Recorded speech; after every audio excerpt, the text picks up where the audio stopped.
1, 2, 117, 118, 119.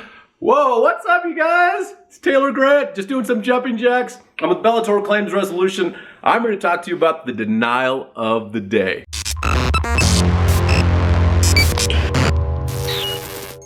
Now I gotta catch my breath, but today's comes from D of Fort Collins, Colorado. This is a little lengthy, so follow me, okay? I've been with the insurance company for over 25 years. Every time a storm comes in the spring, our shingles fall off the roof. They say, oh, just patch it up. This year I've had enough. In July, this last July, a storm came through causing damage to the roof and interior, leaving leaks on the ceiling and an attic. So I called out the catastrophe team to tarp up the roof, and was told the roof would be replaced. The adjuster was virtual, okay? Adjuster was virtual and decided to patch the roof, the whole back. The ceiling, insulation, painting, and the carpet replacing wet wood was not even addressed.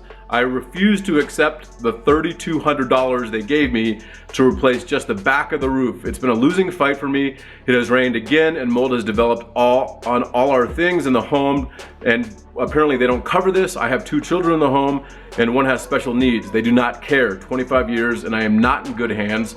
Beware, learn from my story. This is the thing that I hear a lot is one adjuster comes out, the virtual adjuster says, oh yeah, it should be covered, or whoever comes out says it should be covered, the first person. The second person that looks at the claim, all of a sudden, miraculously says, I don't know if that's covered or not. They might not even have looked at your property. They might have been a virtual adjuster, which is total bullshit. If you have somebody doing a virtual assessment on your property, do not accept the results unless they are in your favor, okay?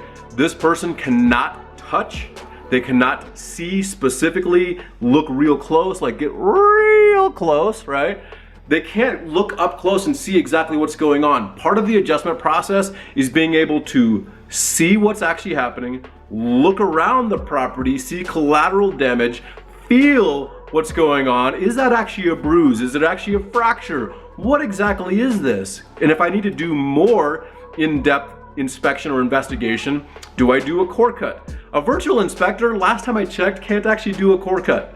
And they can't see as well as somebody in person at your location right here, right now. They might have a roofer on the roof doing a core cut and they're like, yeah, send me a picture of that. It doesn't do it justice. If you're taking a virtual adjuster's result that's not in your favor at its face value, don't do it. It's not in your favor.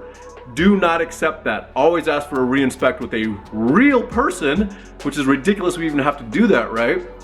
But this is the deal. When you're getting turned down by a virtual adjuster and you need help, contact us today, okay? We do residential claims in northern Colorado only, but we do commercial, industrial, municipalities all the way from Cheyenne to Colorado Springs. So if you have a large loss claim and you need our help, let me know. BellatorClaims.com.